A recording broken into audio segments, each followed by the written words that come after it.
سارے ہی رشتے بڑے اہم ہیں اور اپنی اپنی ان کی حیثیت ہے، اور خدا نے جو بھی رشتے ہم اس دنیا میں بخشے ہیں اس کے لیے اس کا شکر. لیکن ماں باپ کا ایک ایسا رشتہ ہے جس کا کوئی بھی بدل نہیں ہے، اور خاص کر ماں کا.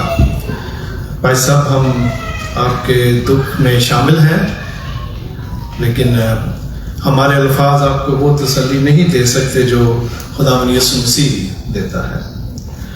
تو وہ بھی ساری کلیسیا آپ کے ساتھ ہے. ہم سب ایک خاندان ہیں، اور ایک خاندان ہونے کے ناطے، مسیح کا بدن ہونے کے ناطے، جب بدن کے ایک حصے میں تکلیف ہوتی تو پورا بدن جو ہے دکھتا. May God bless you and you stay strong. اور اس سے پہلے کہ ہم خدا ان کے کلام کی طرف بڑھیں، آئے اپنے سروں کو جھکاتے ہیں. خدا ہم تیرا شکر کرتے ہیں اس بات کے لیے کہ ہم ان میں سے ٹھہرے جو صحت و تندرستی میں، زندگی میں ہیں، اور آج تیرے گھر میں آ سکے. آئے خداوند، ہم اپنے ان بہن بھائیوں کو بھی یاد کرتے ہیں، چرچ کے ان ممبرز کو یاد کرتے ہیں جو کسی وجہ سے آج نہیں آ سکے. تو انہیں بھی بڑی برکت دے اور ان کی حفاظت کر.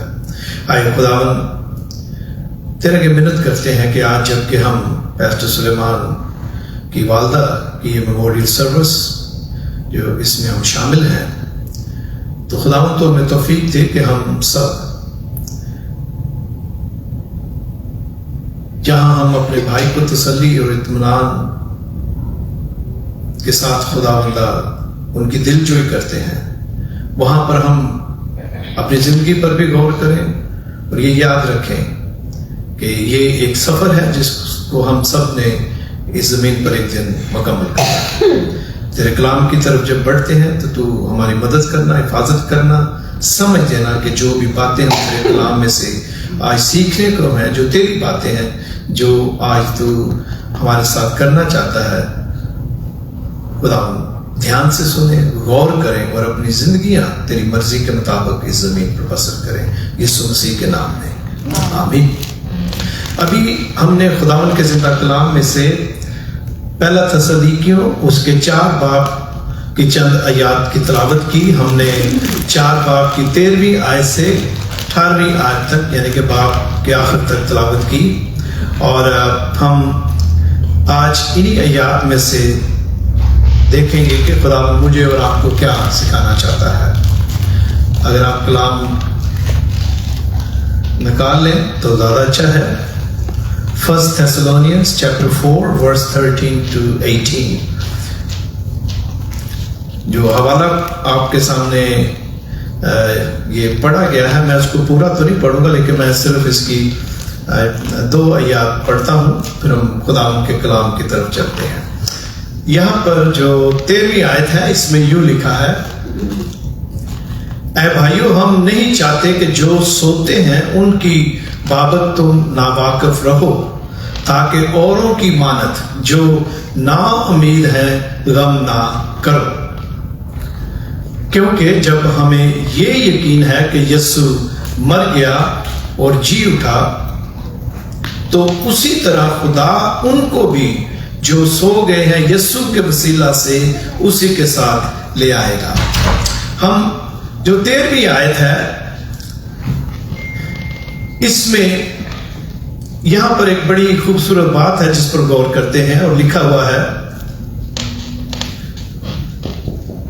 تاکہ اوروں کی مانت جو نا امید ہے غم نہ کرو. یہ بڑی ہی غور طلب بات ہے. یہاں پر پالوس رسول اس دکھ اور اس غم اور اس حقیقت سے واقف ہے، جیسے میں اور آپ ہیں، کہ موت جو ہے یہ حقیقت ہے، اور یہ موت جو ہے یہ دشمن ہے. It's our enemy. لیکن یہاں پر رسول جس بات پر زور دیتا ہے وہ یہ ہے کہ ہم دوسری اقوام کی طرح نا امیدی کے غم میں نہیں ہیں. ہمارا غمگین ہونا امید میں ہے. ہم ایک امید میں غمگین ہیں.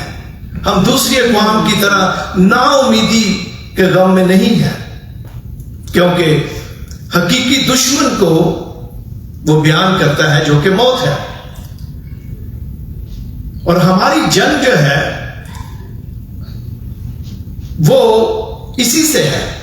اور کس طرح ہے؟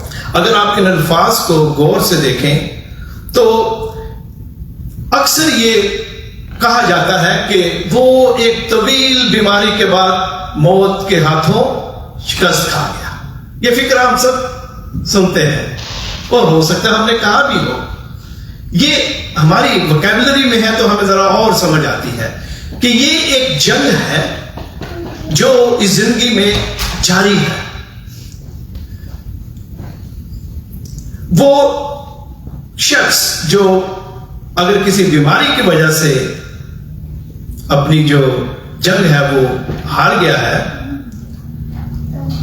تو یہ ایک ایماندار کے لیے دکھ کی بات تو ہے لیکن نا امیدی کی بات نہیں.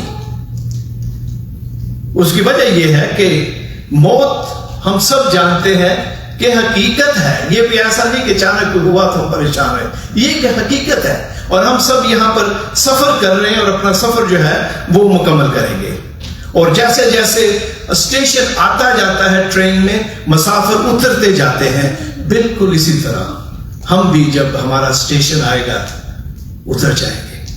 ہماری بزرگ جو ہے ان کو کال آئی اور وہ واپس گھر چلے گئے. ہم سب کو کال آئے گی. میں آپ کو ڈرانا نہیں چاہتا اور میرا خیال آپ ڈرے بھی نہیں کیونکہ آپ سب ایماندار ہیں. ہم سب ایماندار ہیں. اس سے زیادہ اور خوشی کی بات نہیں کہ ہم یسوع کے ساتھ ہوں. تو بھی اس دنیا میں رہتے ہوئے یہ وہ ساری جذبات ہیں, یہ موشنز ہیں جس میں سے میں اور آپ گزرتے ہیں. ہم اس زندگی کے سفر کو جاری رکھتے ہیں. گو ہمارے عزیز ہمیں چھوڑ کر چلے جاتے ہیں کیونکہ انہوں نے اپنا سفر جو ہے وہ مکمل کر لیا ہے اور ان کے جانے سے ہم بدل جاتے ہیں. جانے سے ہم بدل جاتے ہیں. مطلب میرا یہ ہے کہ دکھ اور غم اور جدائی کی وجہ سے ہماری زندگی میں تبدیلی آتی ہے.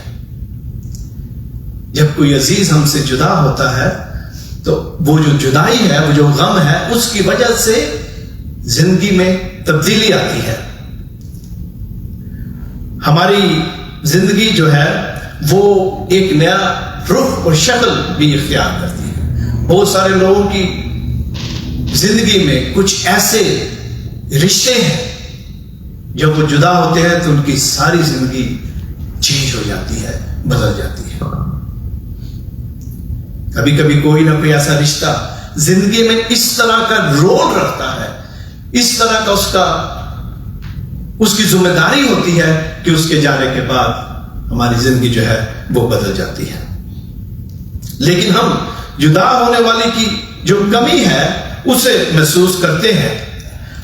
لیکن ہمیں یہ بھی یاد رکھنا چاہیے کہ کچھ اس کو زیادہ محسوس کرتے ہیں, کچھ کم. یہ اپنی اپنی کیپیسٹی ہوتی ہے کبھی کبھی. اور جو رشتہ جدا ہوا ہے اس کے ساتھ کیا ریلیشن تھا. میری ایک سیکرٹری ہے, آپ یقین کریں, اس کا بیٹا اچانک ایک دن ایک ایسی جگہ تھا جہاں اسے نہیں ہونا چاہیے تھا. 19 سال کا بچہ, اس کو گولی مار دی گئی اور وہ اس کا مرڈر ہو گیا. یہاں ہم نے اس کی دعا بھی کی تھی سال پہلے. وہ جو ماں ہے آج 1 سال کے بعد بھی اس میں سے نہیں نکل سکی. ابھی میری فرائیڈے کو اس کے ساتھ کاؤنسلنگ تھوڑی دیر کے لیے ہوئی آفس میں ہی. تو کچھ کے لیے مشکل ہوتا ہے لیکن جو درد ہے, جو دکھ ہے, وہ ہمارے اندر ہے. ہم اداس ہوتے ہیں. ہم جانے والے سے جدا ہونے کے بعد اداس اس لیے ہوتے ہیں کہ ہم اس سے پیار کرتے ہیں. اور جو جدا ہو جاتا ہے وہ تو چلا گیا, لیکن ہماری زندگی جو ہے اب اس جدائی کی وجہ سے تبدیل ہو جاتی ہے. لیکن اس کی جو جسمانی موجودگی ہے وہ تو نہیں ہے, لیکن اس شخص کی جدائی کی وجہ سے جو درد ہے, دل جو ہے وہ اس جدائی کے درد کی وجہ سے درد کرتا ہے. اور وہ ہمیشہ ہمارے ساتھ وہ درد کی جو کسک ہے وہ ہمیشہ اسی طرح رہتی ہے. میرے عزیزو، دکھ کی گھڑی میں خاص کر جب فیونرل کی رسم ہو یا میموریل سروس جو ہے یہ وہ گھڑیاں ہوتی ہیں جب ہم بات کرتے ہیں. کچھ لوگ گھبرا بھی جاتے ہیں، لیکن جو ایماندار ہیں وہ یقیناً مضبوط ہیں اور اس بات سے واقف ہیں کہ موت ایک اٹل حقیقت ہے دنیا میں. اور اکثر میں اس کو بڑی ہی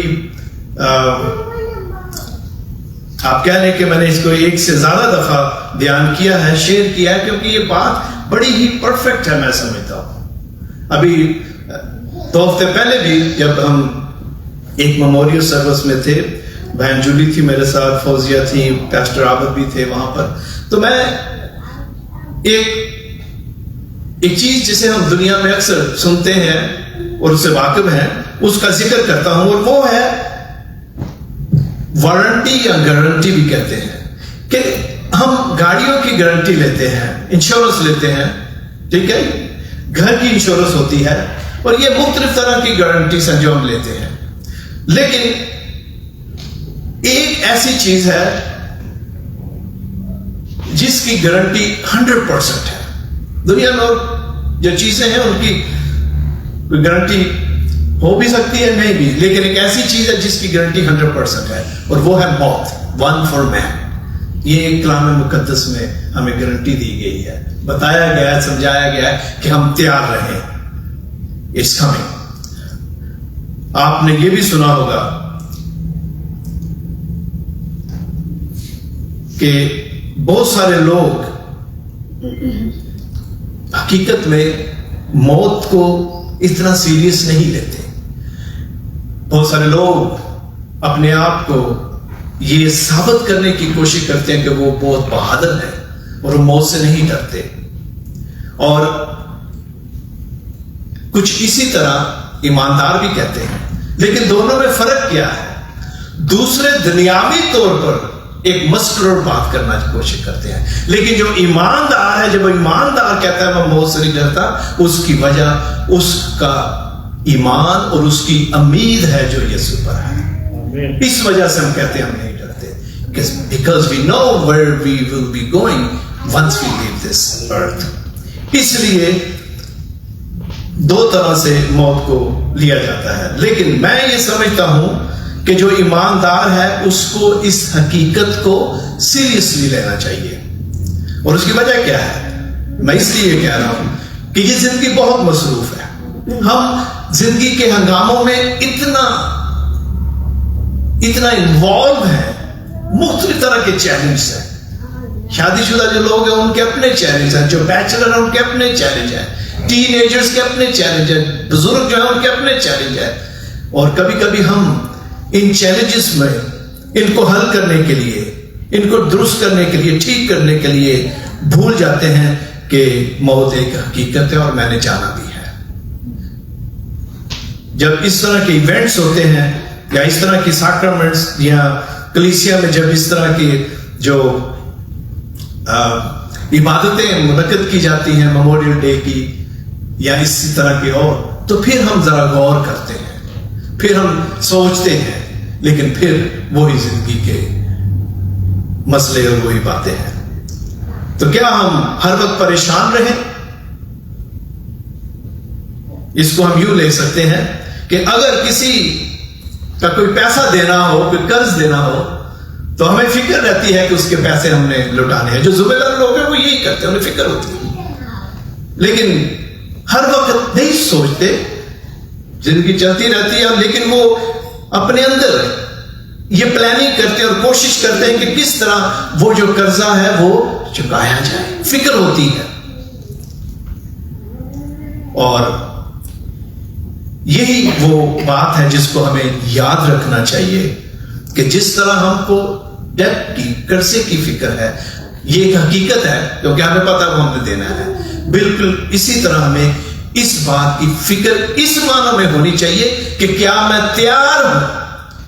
Am I ready? اگر مجھے کال آتی تو کیا میں تیار ہوں کہ نہیں. اور اسی کو پالوس رسول یہاں بیان کرتا ہے کہ ہم امید کے ساتھ غم کریں, نا امید ہو کر نہیں. اور اس کا دوسرا حصہ جلدی سے 5 منٹ اور 6 منٹ میں اس پہ ختم کرتے ہیں, اور وہ یہ ہے جو رسول یہاں پر لکھتا ہے, اور اس کی مثال کچھ اسی طرح جو میں نے ابھی آپ کو دی ہے. اور اس کے ساتھ ایک دوسری بات وہ یہ ہے کہ جب ہم ایمان رکھتے ہوئے غمگین ہوتے ہیں تو ایک ہمارے اندر تسلی ہوتی ہے.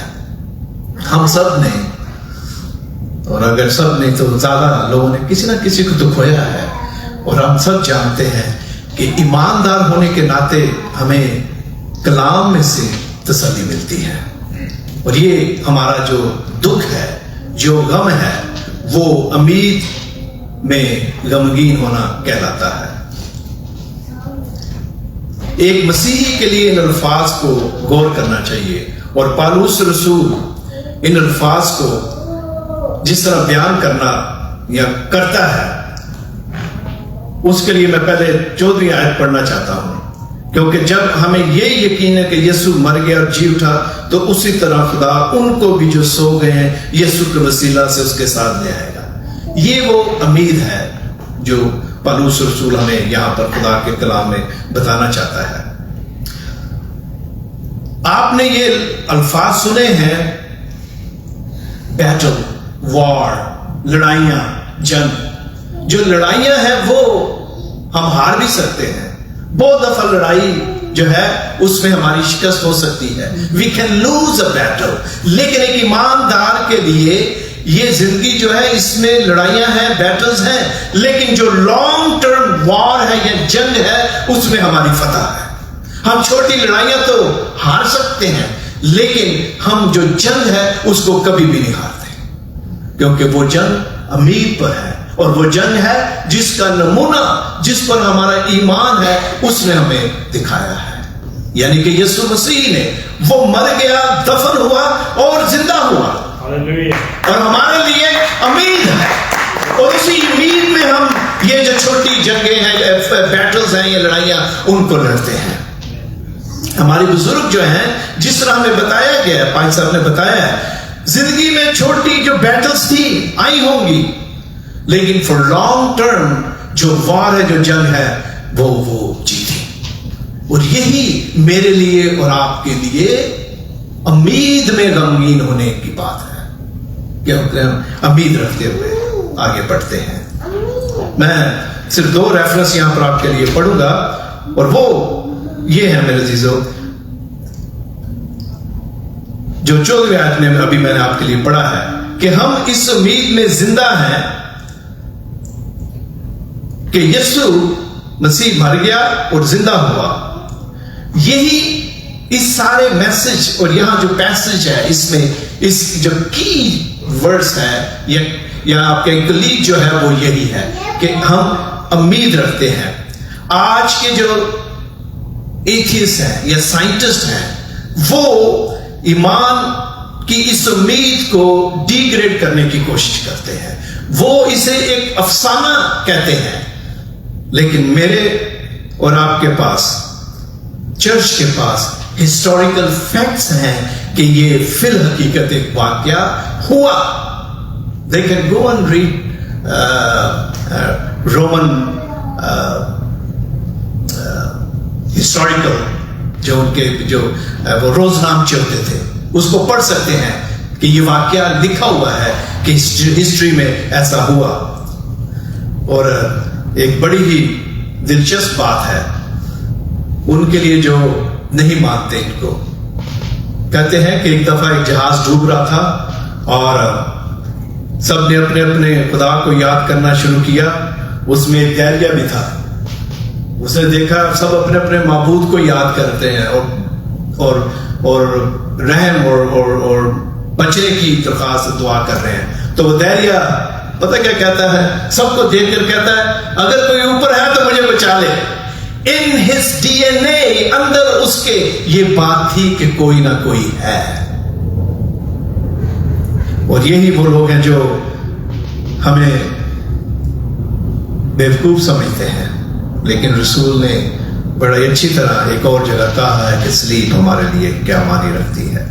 یسوع کا زندہ ہونا میرے کو عزیز و حقیقی شہادت پر مشتمل واقعہ ہے۔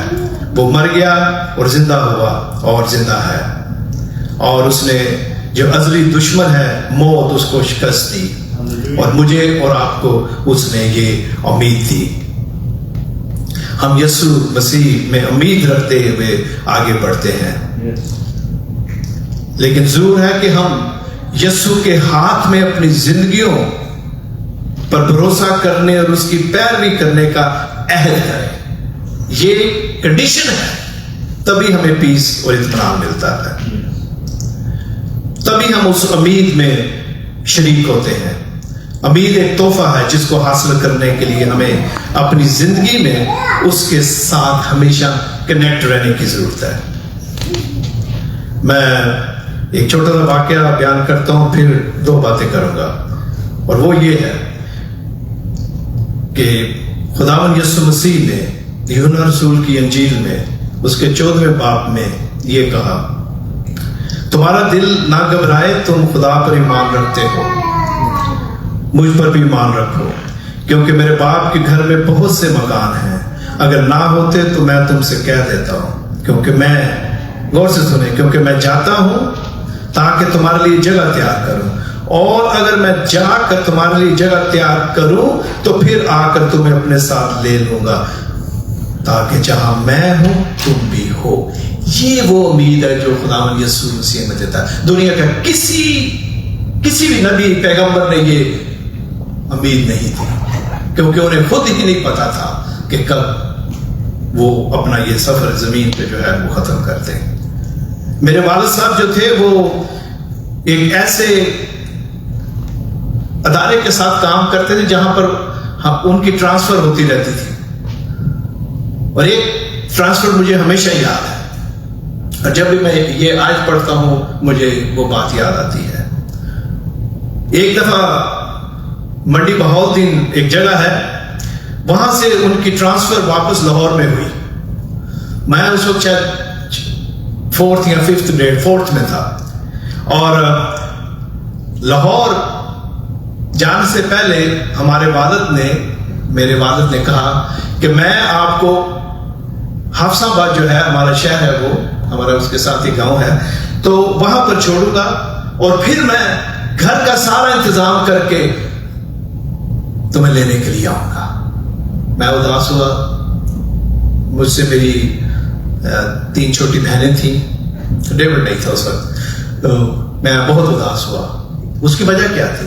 اس کی وجہ یہ تھی کہ ایک تو میرے والد اب مجھ سے دور رہیں گے تھوڑی دیر کے لیے، اور جس جگہ پر حافظ آباد میں اس وقت جس اسکول میں مجھے ایڈمٹ کیا گیا، ایڈمیشن دلوائی گئی، وہ اسکول میں ٹاٹ ہوتے تھے، اور میں چونکہ شہر کے اسکولوں میں پڑھا ہوا تھا تو صبح جو ٹاٹ تھے ان کو جھاڑنا پڑتا تھا، ساری جو گرد تھی وہ آپ کے اوپر آتی تھی، اور میں بڑا مشکل میں تھا، چیلنج تھے ایوری ڈے، لیکن مجھے یہ امید تھی کہ میرے والد جا کر وہ اچھا گھر دیکھیں گے اور ہمیں لینے آئیں گے۔ اور پھر وہ آئے، اور جب ہم لاہور میں گئے تو میرے جس ایکسپیرینس میں سے میں گزرا تھا اس کو میں نے دیکھا کہ کس طرح وہ اس سے کئی درجے بہتر ہے۔ وہ جو دکھ مصیبت یا وہ جو جدائی کی گھڑی تھی جس میں سے میں گزرا، میری والدہ اور چھوٹی 3 بہنیں، جب ہم لاہور پہنچے تو ایک بہت ہی خوبصورت گھر جو کہ آفیشیل ریزیڈنس تھی، لیکن ساری سہولتوں سے آراستہ۔ میرے عزیزو، یہ میں نے اس لیے آپ کے ساتھ شیئر کیا کہ آج میرا اور آپ کا حال ایسا ہی ہے، لیکن اس نے کہا ہے کہ میں چاہتا ہوں تاکہ آ کر تمہیں لے لے۔ یہ وہ امید ہے جو مجھے اور آپ کو اور ایک ایماندار کو دلائی گئی ہے، اور کسی دوسری قوم کے کسی اس طرح کے سچویشن میں سے گزرنے والے شخص کے پاس نہیں ہے۔ یہ یسوع ہے جس نے مجھے اور آپ کو یہ امید دی ہے، اور اس کی وجہ صرف یہ ہے کہ اس نے اپنے خون کو بہا کر پوری قیمت دے کر میرا اور آپ کا جو قرضہ ہے وہ چکایا ہے۔ میں اور آپ جسمانی طور پر تو موت کا شکار ہوں گے، لیکن روحانی طور پر شیطان کا ایمانداروں پر کوئی اختیار نہیں ہے میرے عزیزوں. اور یہ وہ امید ہے جو میں آج اپنے لیے اور آپ کے لیے خدا کے کلام میں سے رکھنا چاہتا ہوں, ایک دوسرے کو یاد دلانا چاہتا ہوں.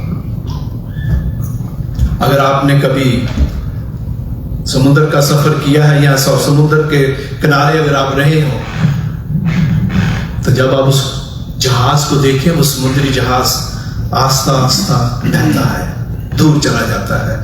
بہت سارے لوگ ہمیشہ کے لیے جدا ہو جاتے ہیں اور اداس ہوتے ہیں, لیکن پتہ کیا, دوسرے کنارے پر کچھ لوگ ویلکم کہنے کے لیے تیار ہیں. پاسٹر سلیمان, آپ اداس ہیں کیونکہ آپ کی والدہ یہ سفر کر کے چلی گئی, لیکن دوسرے کنارے پر یسوع اور سارے فرشتے ان کو ویلکم کہنے کے لیے. یہ ہے امید میرے اور آپ کے پاس. And I hope we will take this with us. آج ہم اس کو اپنے ساتھ لے کے جائیں کہ ہاں میں یہاں سے تو جدا ہو کے جا رہا ہوں یا جا رہی ہوں, لیکن مجھے ویلکم کہنے کے لیے کوئی اور نہیں, وہ ہے جس نے میری خاطر گھاٹوں کا تاج پہنا اور ہاتھوں میں کی جو ہے گاڑے گئے. May God give us this hope, everlasting hope. آئے اپنے سروں کو جھکاتے ہیں. خدا ہم تیرا شکر کرتے ہیں اس امید کے لیے جو تجھ میں ہے. اے یسوع, تو نے اپنی جان دے کر ہمیں خریدا ہے, اور تو خدا بندہ وہ باپ ہے, وہ خدا ہے, وہ نجات دہندہ ہے جس نے ہمیں تسلی دی ہے کہ میں چاہتا ہوں تاکہ تمہاری جگہ تیار کروں. اور پھر صرف جگہ تیار نہیں کہ تم پیچھے آ جانا, بلکہ تو نے کہا میں دوبارہ آتا ہوں تاکہ تم اپنے ساتھ لے کر جاؤ. اس امید کے لیے تیرا شکر ہو یسوع. کاش ہم اسی امید میں اپنے سفر کو جاری رکھ سکیں. یسوع کے نام میں آمین.